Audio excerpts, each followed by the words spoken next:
후덥지근한 날씨가 시작됩니다. 우리 모두 건강에 유의하시면 좋겠습니다. 지난 한 주간 동안 우리 주변에 들려왔던 뉴스 가운데 객관적으로 아주 큰 뉴스가 하나 있었죠. 이란과 이스라엘의 휴전 소식이었습니다. 그렇게 긴 전쟁은 아니었지만 막 시작하는 전쟁이었고 보도에 보니까 12일 동안 전쟁했다고 나오는데요. 아무튼 이란과 이스라엘이 본국의 의지와는 상관없이 미국이라는 거대 국가의 힘에 의해서 휴전이 됐습니다. 이유, 과정, 그것보다 더 중요한 건 결과가 전쟁을 멈췄다 하는 이것이 더 큰 의미가 될 줄로 압니다. 많은 국가들이 서로 환영을 했습니다. 그런데 아주 재미있는 현상은 이란도 이스라엘도 서로 자기가 이겼다는 거예요. 그것도 엄청나게 이겼다고. 군중들이 모여서 축하를 하고 프레이드를 하고 이란은 이란대로 이스라엘은 이스라엘대로 스스로 이겼다. 다행이죠. 이겼다고 하니까. 서로 패했다 하면은 원수를 갚아야 된다. 내지는 악한 복수심이 그대로 남아있을 텐데 서로 이겼다니까 그러면 이제 끝이잖아요. 그러니까 당분간 좀 낫겠다 하는 생각을 했습니다. 사실 다른 전쟁도 지금 일어나고 있고 진행되고 있지만 이란과 이스라엘의 전쟁은 상당한 위협이 되었습니다. 그리고 많은 사람들이 관심 있게 쳐다봤습니다. 왜냐하면요, 단순히 이스라엘만이 아니라 미국이 직접 개입한 전쟁이기도 했기 때문에 그렇습니다. 미국 본토에서부터 스텔스기가 이란으로 넘어가서 폭격을 했습니다. 이란과 이스라엘 전쟁인데 미국이 폭격을 했어요. 그런데 문제는 거기에 사용한 무기가 어마무시한 무기들이 사용됐다는 거죠. 지역적으로 일어나는 전쟁 정도의 문제가 아니고 이번에 이 이스라엘 이란 전쟁에서 사용된 서로 두 나라가 많이 떨어져 있거든요. 그러니까 이 보병들은 가까이 가지도 않았어요. 포를 쏘고 전투기가 가고 공중에서만 왔다 갔다 했는데 그러다 보니까 최첨단 아주 엄청난 위력을 가진 무기들이 서로 이렇게 쏘았습니다.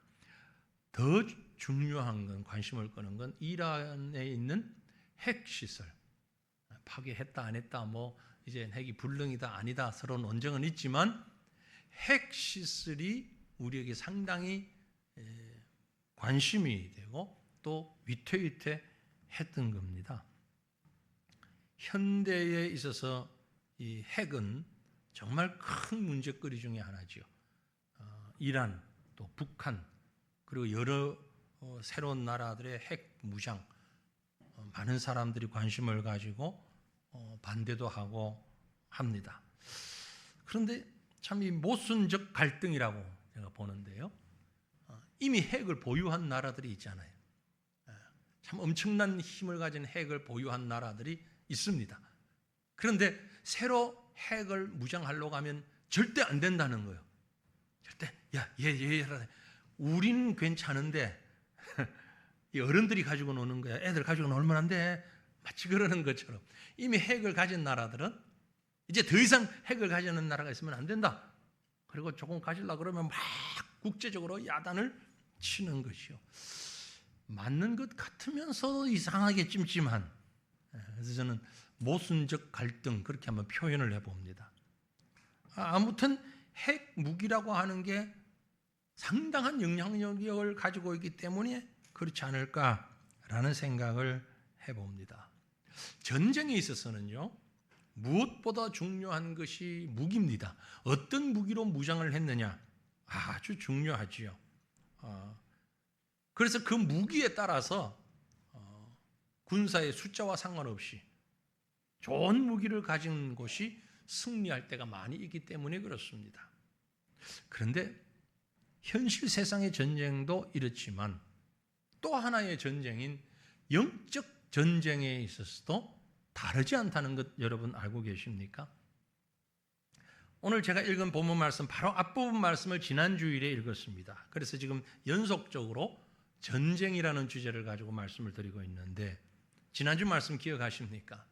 우리의 주적이 사탄이다.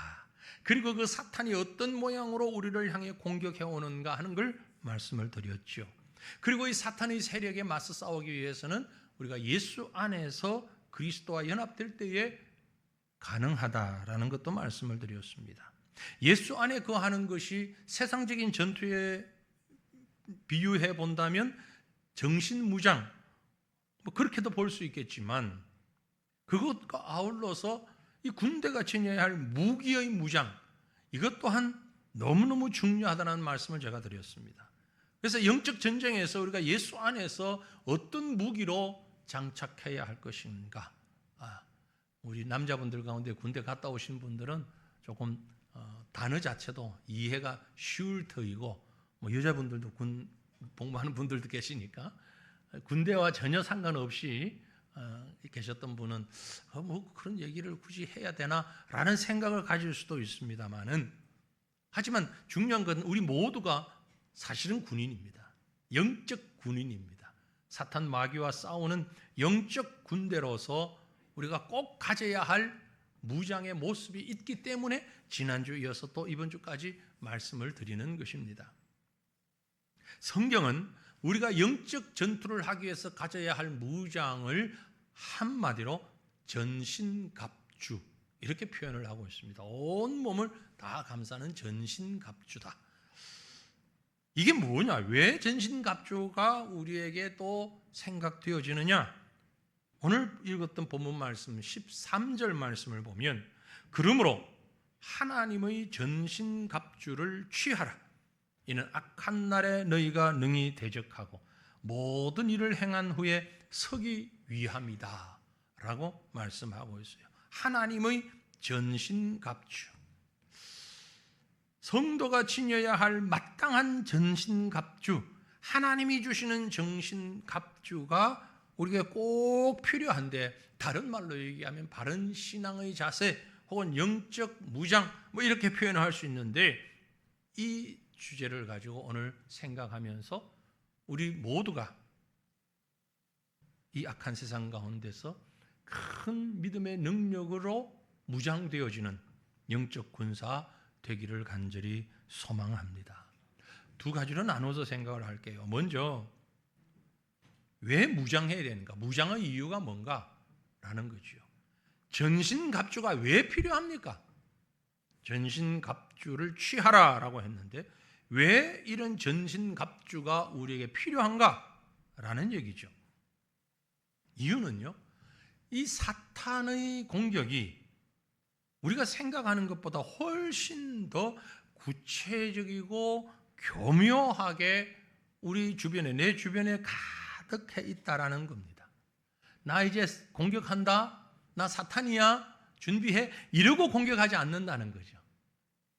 지난주 말씀드린 대로 광명한 천사와 같이 천사의 빛을 가지고, 천사의 모습을 가지고 우리에게 다가오니 알 수가 없잖아요. 알 수가 없어요. 이걸 성경은 뭐라고 얘기했는가 하니까 에베소서 6장 11절에 마귀의 간계를 능히 대적하기 위하여 하나님의 전신갑주를 입으라 라고 했어요. 마귀의 간계, 이 간계라는 말 잘 사용하지 않는 말인데요, 영어로 번역된 걸 보면 스킴이라는 단어를 썼는데, 직역을 하면 음모, 획책, 책략, 좋지 못한 어떤 작전, 좋은 작전도 사용할 수는 있습니다만 주로 여기서 사용하는 것은 음모에 해당되는. 그러니까 공격인지 아닌지, 사탄인지 아닌지 얼른 봤을 때 표가 안 난다는 거예요. 그렇게 사탄이 우리를 공격해 오는 것을 마귀의 간계라고 표현을 했습니다. 아무도 보지 않는 곳에서 나 혼자 있을 때, 힘들고 어렵고 지쳐 있을 때, 낙담하고 있을 때, 그때 공격해 오는 건 물론이고, 평안하고 행복할 때, 거룩하고 은혜가 넘칠 때, 감당할 수 없는 복에 겨워 있을 때 하나님을 향하여 기도하고 찬양하고 예배하는 그때 그 장소에서도 사탄 마귀는 무차별적으로 우리를 공격한다, 그런 말씀이에요. 성경과 멀리 떨어져 있고 기도도 하지 아니하고 신앙생활과 먼 거리에 있을 때 공격해오는 것은 물론 그때도 공격하고, 동시에 믿음으로 교회 안에서 헌신하고 충성하고 예배하고 기도하고 그때도 마귀는 우리를 공격한다. 그래서 위험하다라는 거죠.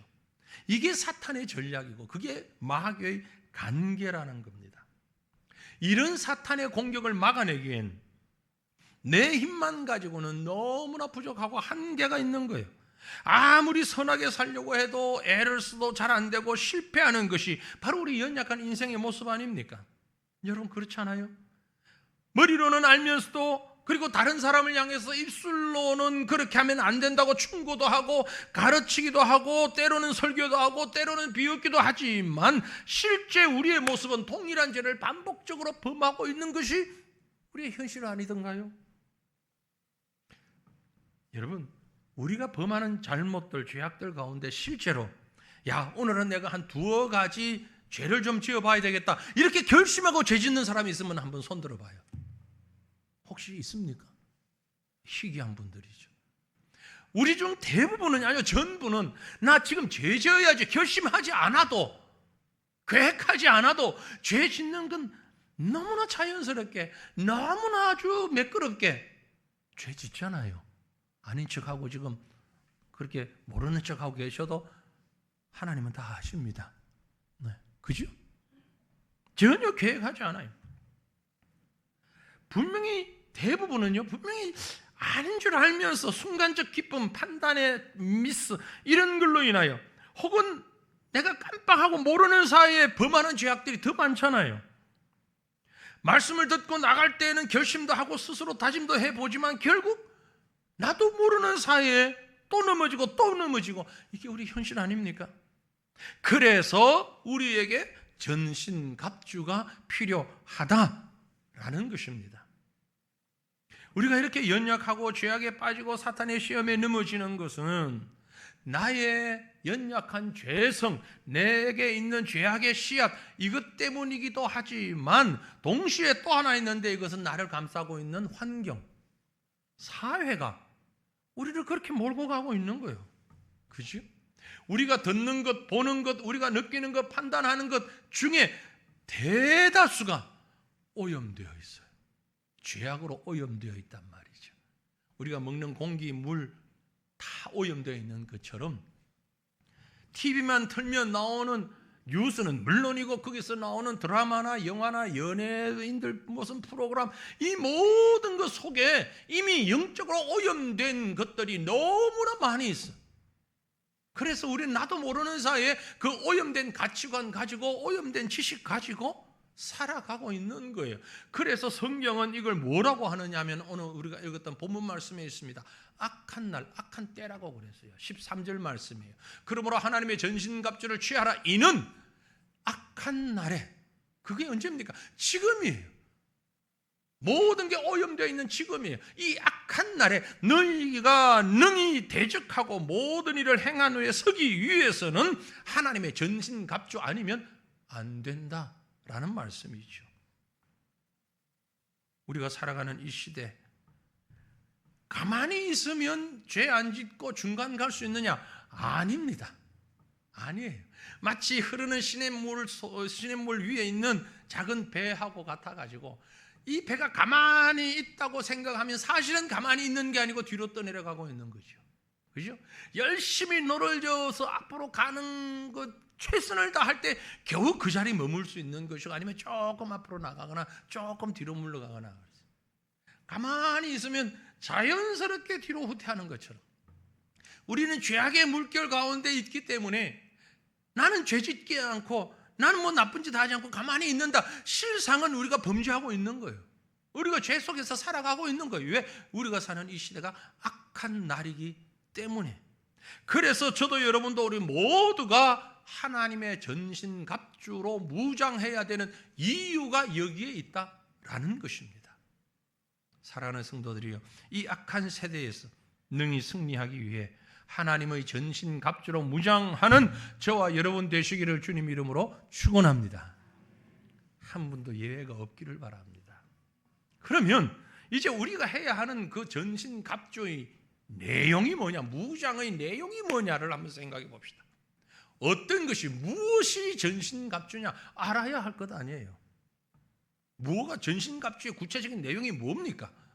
자, 우리가 읽었던 말씀 14절, 15, 16, 17절 말씀까지, 본문 14절에서 17절 내용 같이 읽습니다. 우리 다 같이 한 목소리로 읽어봅니다. 그런즉 서서 진리로 너희 허리띠를 띠고 의의 호심경을 붙이고 평안의 복음이 준비한 것으로 신을 신고 모든 것 위에 믿음의 방패를 가지고 이로써 능히 악한 자의 모든 불화살을 소멸하고 구원의 투구와 성령의 검 곧 하나님의 말씀을 가지라. 아멘. 아멘. 이게 전신갑주예요. 전신갑주 다른 거 없어요. 지금 14절부터 17절 이 말씀이에요. 아셨죠? 지금 설교 끝이에요. 이게 다예요. 이 내용이에요. 이거보다 더 귀한 것도 없어요. 더 정확한 거 없어요. 근데 잘 기억이 안 되잖아요. 이게 잘 정리가 안 되잖아요. 그래서 이걸 정리를 좀 해봤어요. 나오는 단어의 이 순서대로가 아니라 여기서 얘기하는 무장의 순서를 위에서부터 아래로, 그래야 우리가 기억하기 좋으니까. 우리 혹 군대 생활 해보신 분들은 이 철모부터 군화까지 중간중간에 이 무장하는 것 있잖아요. 그것처럼 영적 무장을 위해서 우리가 해야 할 게 뭐냐 다 얘기할 수는 없고 이걸 정리를 하기 위해서 묶어가지고 전신갑주. 왜 전신갑주라고 했을까? 바로 이 내용이 있기 때문에 그렇습니다. 그래서 우리가 어떻게 무엇을 무장해야 되느냐 하면 크게 이렇게 구분할 수 있는데요. 먼저 머리부터 생각해 볼게요. 머리. 구원의 투구를 써라. 이 구원의 투구는요, 지성적 무장을 얘기하는 겁니다. 지성적인, 인텔리전스, 이성적이고 생각하는 지성적인 이장. 그게 구원이라는 투구로 써야 된다. 모자를 쓰듯이, 전투모를 쓰듯이, 철모를 쓰듯이 우리 머리에 구원이라는 모자를 써야 우리의 생각이, 우리의 지성이 바르게 될 수 있기 때문에 그런 겁니다. 실제 군인들에게 있어서 이 투구 매우 중요합니다. 우리나라 군인들은 이렇게 철모를 썼는데 옛날에 로마 군인들 보면 어떤 걸로 했죠? 닭벼슬처럼 이렇게. 그게 이유가 있더만요. 옛날에 로마인들이 키가 작았대요. 덩치가 작았대요. 상대를 위협적으로 보여야 되는데 이게 안 되니까 머리에 닭벼슬 쫙 올려가지고 상대방 기를 죽이기 위해서 그렇게 했다라는 얘기가 있어요. 그런데 이 투구는 매우 중요합니다. 우리 지체 가운데 어느 한 부분도, 머리부터 발끝까지 어느 한 부분도 다치면 뭐 안 되죠. 심각해지죠. 그 상처를 가만히 두거나 다치거나 하면 문제가 생깁니다. 그런데 그 중에서도 특별히 머리가 잘못되면 매우 심각한 상황이 닥치잖아요. 이 머리는 우리 몸의 사령탑 같은 곳입니다. 모든 정보를 저장하고 판단하고 지시하고 이걸 우리 머리에서 다 하잖아요. 그래서 하나님께서 우리를 만드실 때 머리는 가장 딱딱한 뼈로, 여러분 이 뼈가 얼마나 단단한지 웬만큼 땅에 탁 그래도 끄떡없잖아요. 이 철갑을 하나님이 만들어 주셨잖아요. 머리에 있는 게 너무너무 중요하니까. 특히 신앙에 있어서도 마찬가지입니다. 바른 생각을 가질 수 있도록 우리의 머리를 보호하는 것은 건강하고 힘 있는 신앙을 유지하기 위해서 꼭 필요한 것입니다. 머릿속에서 나는 생각은요, 우리가 가만히 두면 제한이 없어요. 끝도 없어요. 옛날 어른들이 나이 드니까 잠이 없어 그러시는데 그게 사실 잠이 없는 게 아니고 어르신들 공감하실 거예요. 자다가 갑자기 깨요. 그죠? 그런데 자다가 갑자기 탁 깨면 왜 그리 정신이 말똥말똥한지, 내가 살아오던 어느 순간보다 IQ가 가장 높은 것 같아. 기억력도 가장 좋고 별이 별게 다 생각나. 생각하지 않아도 되는 것까지 생각하면서 이게 생각이 꼬리를 물고 가는데 이건 끝도 없어. 누구 좀 막아주면 좋겠는데 이 생각은 누구도 막질 못해. 세상에 나라를 벗어나서 온 우주를 벗어나는 생각까지 다 하더라고. 이 생각은 이 한계가 없어지는 거예요. 그런데 그 생각이 한번 잘못되면, 그리고 잘못된 판단을 하면 이건 죽음이요, 사망이요. 물론 대다수는 그 생각한 대로 움직이질 않지만, 하지만 이 생각이 잘못되면 우리는 심각한 상황에 이르게 됩니다. 이건 제가 하는 말씀이 아니고 성경이 하는 말씀이에요. 성경 로마서 8장 6절에 보면 육신의 생각은 사망이요, 영의 생각은 생명과 평안이라고 그랬어요. 육신의 생각은 뭐라고요? 사망이라고요. 사망이라고. 영적인 생각은 생명이라고요. 어떻게 생각을 다스릴 수 있을까? 그래서 구원의 투구로 덮으라는 겁니다. 무슨 얘기인고 하니, 하나님께서 우리에게 구원을 베풀어 주신 그 손길과 그 의지와 그 계획과 그 지혜와 그 사랑을 생각하고 믿고 따르라는 겁니다. 내 생각이 닿는 대로 움직이게 되면 틀림없이 후회하고 말 것이니, 육신의 생각은 결국 사망이니 거기에 매여 있지 말고 하나님이 베풀어 주신 구원의 생각, 하나님이 나를 구원하시기 위해서 베풀어 주신 그 사랑의 모습들을 우선 내 머리로 생각하고 감사하고 그 구원에 내 모든 삶을 다 포함시켜라는 겁니다. 인간의 얄팍한 머리로 짜내어서 생각하면 사망에까지 갈 수밖에 없지만, 하나님이 주시는 구원으로 생각하면 은혜와 평강이 우리에게 있는 것입니다. 여러분, 문제가 있습니까? 도저히 머리가 아파서 생각이 되지 않을 만큼 골치 아픈 상황들, 현실들 부딪힐 때마다 하나님이 내게 베풀어 주신 구원의 은혜를 생각하십시오. 그곳으로 돌아가십시오. 구원의 은혜로 돌아가십시오. 그러면 되는 겁니다. 그러면 모든 것이 리셋되는 겁니다. 리셋된다는 얘기는 새로 되는. 휴대폰 쓰다가 자꾸 느리고 끔뻑거리고 안 될 때는 어떻게 하는 게 최선이다? 끄다가 키면 된다. 끄다가 키면, 대부분의 전자제품은 끄다가 키면 리셋됩니다. 그러면 다시 원래대로 되는 거예요. 우리의 머리가 리셋되기 위해서는 하나님의 구원으로 가득 차야 된다는 거죠. 때에 따라서 우리가 세상적으로 자꾸 우리의 생각이 먼저 갑니다. 죄악된 생각으로 들어갑니다. 그때마다 하나님의 구원 앞으로 돌아오는, 리셋하는 그런 은혜가 함께 있기를 원합니다.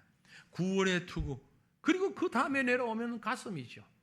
감성적인 무장입니다. 우리 감정적 무장이에요. 뭐냐? 의의 흉배와 믿음의 방패를 가져라. 하나님의 의와, 인간적인 의가 아닙니다. 하나님의 의가, 그리고 하나님이 주시는 십자가를 향한 믿음의 가슴, 이것을 흉배로 붙이고 방패로 막아라는 겁니다. 여러분, 가슴의 느낌을 잘 간직할 수 있기를 바랍니다. 우리가 살아가는 이 시대, 현대인들은 공통적으로 감동을 잃어버렸습니다. 이제 뭘 보고 느끼고 어떻게 감동해야 하는지 자체도 잊어버렸어요. 눈물 흘려야 할 때 눈물이 나지 않고, 아파해야 할 때 아파하지 않습니다. 웃어야 할 때 웃음이 없어요. 이 시대를 바라보고 성경은 이미 예언했습니다. 마태복음 11장 16절에 이 세대를 무엇으로 비유할꼬? 비유하건대 아이들이 장터에 앉아 제 동물을 불러 이르되 우리가 너희를 향하여 피리를 부르도 너희가 춤추지 않고 우리가 슬피 울어도 너희가 가슴을 치지 아니하였다 함과 같도다. 슬퍼해야 할 때 슬픈데, 기뻐해야 할 때 기뻐해야 하는데 그렇지 못하다는 거죠. 왜? 우리의 가슴이 오염되어 버렸기 때문에, 가슴이 메말랐기 때문에. 여러분, 언제 눈물 흘려보셨습니까? 언제 가슴에 눈물을 흘려보셨나고요? 저녁에 잠이 와서 하품할 때 나오는 눈물 말고, 하품할 때 왜 눈물이 나는지 모르겠는데 나오죠. 그거 말고 가슴으로 흐르는 눈물 언제 흘려보셨습니까? 우리 가슴이 왜 이렇게 메말랐습니까? 많은 사건 사고들이 우리 가슴을 무디게 한 이유도 있겠고, 더 큰 건 죄악으로 우리의 가슴이 오염되었고 말라버렸어요. 그래서 감정이 사라져버렸어요. 성경은, 사도 바울은 디모데전서 4장에서 이런 우리의 가슴을 화인 맞은 양심이라고 했잖아요. 오염된 양심, 오염된 가슴, 진정으로 눈물 흘려야 할 때 눈물 흘리지 않고 흥분하지 말아야 할 때 흥분하는 비정상적인 상태. 부끄러운 것도 부끄러운 줄 모르고 창피한 것도 모르고 무엇이 바른 것인지 무엇이 잘못된 것인지 모르고. 여러분 TV 한번 틀어보세요. 이게 심각한 프로건 연애 프로건 간에 정치인이든 연예인이든 할 것 없이 무엇이 부끄러운지 무엇이 잘못되었는지 모르고 있어요. 그걸 보는 우리는 어떻습니까? 우리도 마찬가지예요. 오염된 가슴. 우리가 지금 판단 기준이 없어요. 정말 이해 안 되는 부분이 하나 있는데요. 유명한 연예인이나 가수나 이런 사람들이 막 번쩍이는 무대에 와서 쇼를 하고 이럴 때 그 좋아하는 사람들이 앞에 가가지고 막 흔들고 광란에 가까운 과음을 지르고 막, 여러분 이해됩니까? 몰라요. 이 가운데도 있는지 또 찬또배기 가가지고 막 아줌마들 있다 하더만 그런 사람들이 또 뭐 아니 취하고 있지만 나중에 TV 화면에 한번 탁 잡힐지 몰라. 우리가 안 보니까 그런 거지. 이해가 되세요? 전 안 돼요. 막 그런 사람 보면 아니 진리를 얘기하는 설교할 때도 조용하던 사람들이 저기서는 왜 저럴까? 심지어 막 그러다가 실신을 해가지고 앰뷸런스 실려가고 왜 그럴까? 제가 보기에는 에러가 생긴 거예요. 가슴에 에러가 났다고 지금. 정말 슬픈 게 뭔지, 정말 좋은 게 뭔지 이걸 모르는 거예요. 판단이 안 되는 거예요. 그래서 울어야 할 때 울지 않고 울지 말아야 할 때 우는 거야. 감정 드러내야 할 때 드러내지 않고 다른 곳에서 막 감정을 표현하는 거야. 세상 사람들은 그게 스트레스 때문이다 뭐 이런저런 얘기를 하는데 영적으로 보면 그게 바로 우리 환경이 오염되어 있기 때문에, 화인 맞은 양심이기 때문에 기준이 에러가 나가지고 지금 엉뚱한 데서 눈물 흘리고 있다는 말이에요. 여러분, 하나님의 말씀과 하나님의 은혜에 감격하여서 눈물 흘려본 적이 언제 있습니까? 아무 감격도 없고 감사도 모르는 나를 위해서 그 엄청난 고난의 십자가를 지시고 모든 자존심, 모든 모욕 당하시고 결국 내 생명 대신하여 십자가에서 죽으신 그 사랑 생각하며 뜨거운 눈물을 가슴에서부터 흘려 보셨느냐 이 말씀이에요. 우리 가슴이 이처럼 메마른 것이 바로 악한 사탄 마귀가 여러 모양으로 공격해오고 우리는 그 힘에 가슴이 에러가 생기는 화인 맞은 양심이 되어버렸기 때문인 겁니다. 그래서 주님은 이제 하나님의 은혜로 그것을 고치고 의의 흉배라는 것을 붙여라는 거죠. 의의 흉배, 다시 말해서 하나님의 공의, 하나님의 오르심으로 무장하라는 겁니다. 세상의 공의가 아닌 의의 흉배는 하나님의 오르심으로 무장하라는 거예요. 철저하게 사랑과 심판을 이루어가시는 하나님의 손길을 바라보면서 그 공의로우심에, 그 철저하심에 주체할 수 없는 눈물을 흘려야 할 것입니다. 하나님의 공의를 잃어버린 가슴은 코미디언들이 하는 말장난같이 그저 한순간 지나가는 것이에요. 체면설에 불과한 겁니다. 사랑하는 성도들이요, 하나님의 공의로우심으로 무장한 가슴, 그 가슴으로 눈물 흘려야 할 때 눈물 흘리고 기뻐해야 할 때 기뻐하는 기준과 가치를 회복하는 진정한 믿음의 가슴을 가지시기를 바랍니다. 이것이 우리가 사탄의 공격을 이길 수 있는 의의 흉배라는 것입니다. 믿음의 방패라는 것입니다. 또 한 가지가 있습니다. 투구, 가슴에 의의 흉배, 그리고 내려가면 허리띠예요. 허리띠가 뭡니까? 의지적인 무장으로 진리의 허리띠를 띠라. 그리고 신발은 복음의 신발을 신어라. 허리는 우리 몸을 지탱하는데 매우 중요한 부분입니다. 허리가 굽으면 전신이 제 기능을 감당할 수가 없습니다. 힘을 쓸 수도 없고요. 결국 가만히 누워 있을 수밖에 없습니다. 허리 힘 있을 때 여행 다니자 아니고 허리 힘 있을 때 하나님 앞에 충성하시길 바랍니다. 여러분, 역도 선수들요, 우리 평상시 잘 안 보지만 올림픽이나 아시안게임 같은 데 하면 역도 중계하잖아요, 그죠? 이 역도하는 사람들이 들기 위해서 나가서 제일 먼저 뭐 하던가요? 이 허리에 두꺼운 그 허리띠를 있는 힘껏 쫙 매잖아요, 그죠? 바짝 당겨가지고 매고, 그 다음에 딱 송진 같은 거 바르고 무거운 걸 딱 들죠. 왜 허리에 왜 그럴까요? 그래야 힘이 있는 거예요. 무거운 걸 들 수 있는 힘이 있는 거예요.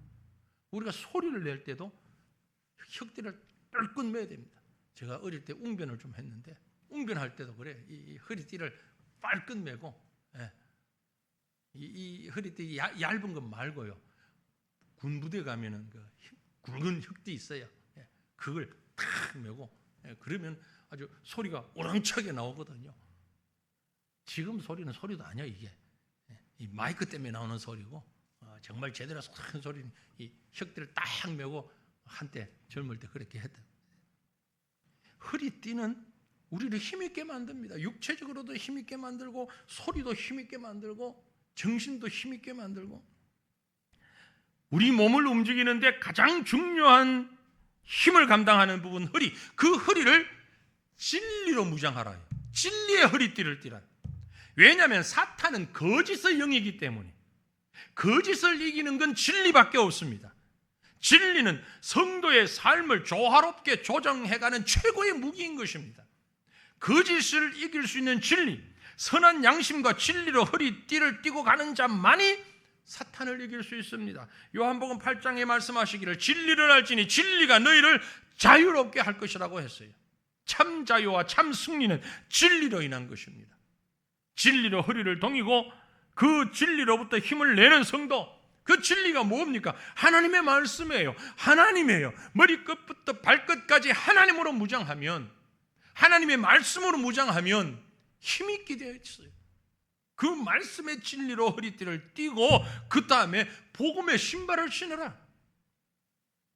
맨발로 다녀보셨습니까?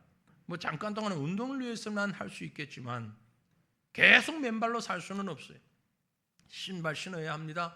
상황에 맞는 적절한 신발을 신어야 합니다. 산에 갈 때는 등산화를 신어야 되고요.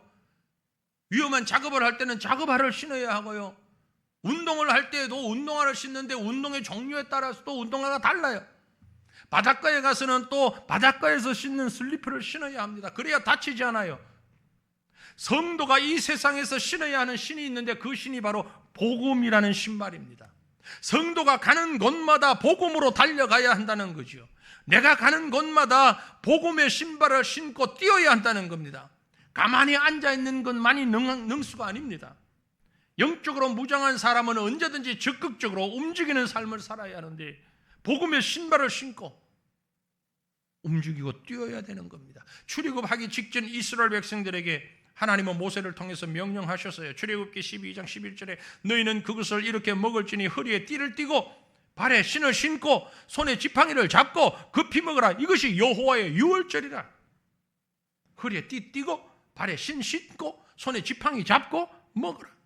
하나님의 인도하심을 받아 세상에 사는 자들은 진리의 띠와 복음의 신발을 신고 움직이는 자입니다. 가만히 앉아있으면 사탄이 우리를 가만히 두지 않습니다. 자전거를 타는 사람이 앞으로 가기 위해서는 가만히 서 있으면 안 되는 것처럼, 움직여야 되는 것처럼, 성도도 교회도 움직여야 되는 거죠. 앞으로 나가야 되는 겁니다. 무엇으로? 진리와 복음으로 무장하고서.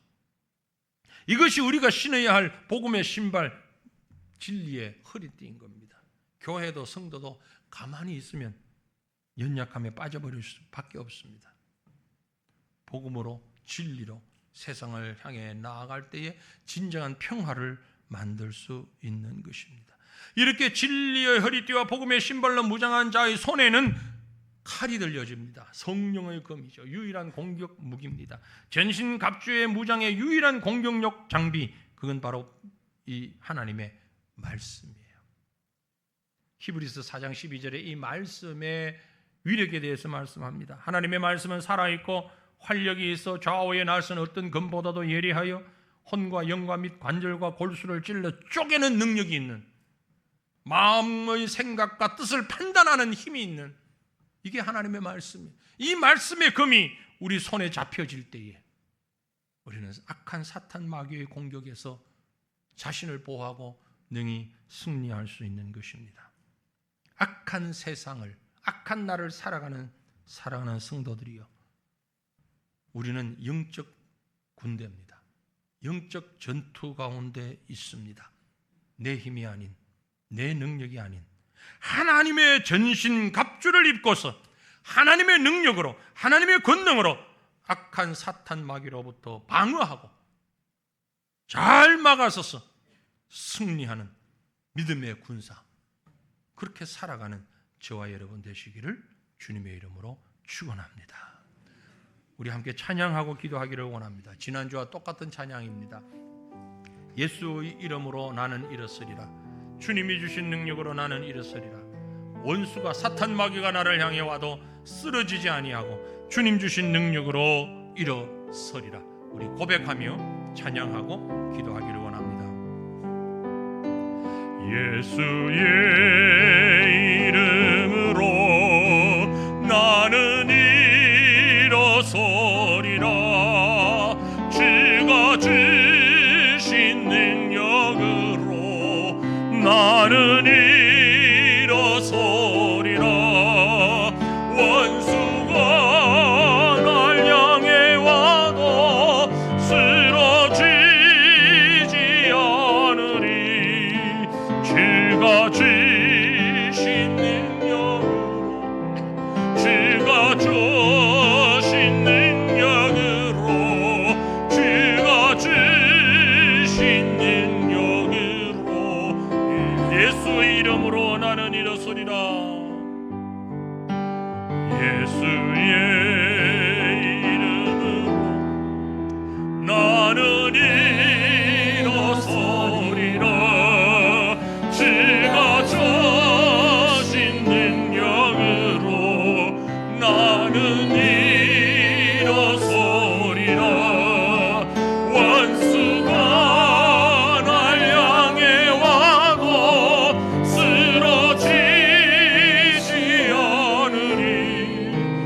주가 주신 능력으로, 주가 주신 능력으로, 주가 주신 능력으로 일어서리.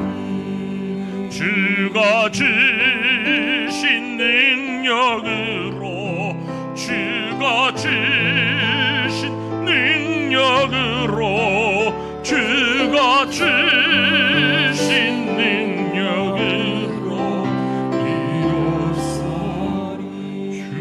주가 주신 능력으로, 주가 주신 능력으로, 주가 주신 능력으로 일어서.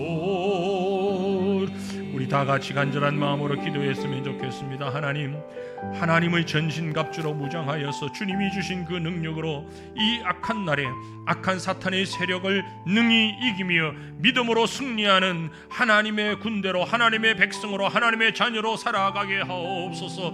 구원의 투구와 의의 흉배, 믿음의 방패와 진리의 허리띠를 띠고 복음의 신발을 신고 성령의 금을 가지고 하나님 세상과 싸워 사탄 마귀와 싸워서 승리하는 우리가 되게 해달라고 이 시간 간절한 마음으로 먼저 통성으로 기도하십시다. 걸어가신 하나님의 은혜를 감사합니다. 주님의 사랑, 주님의 능력,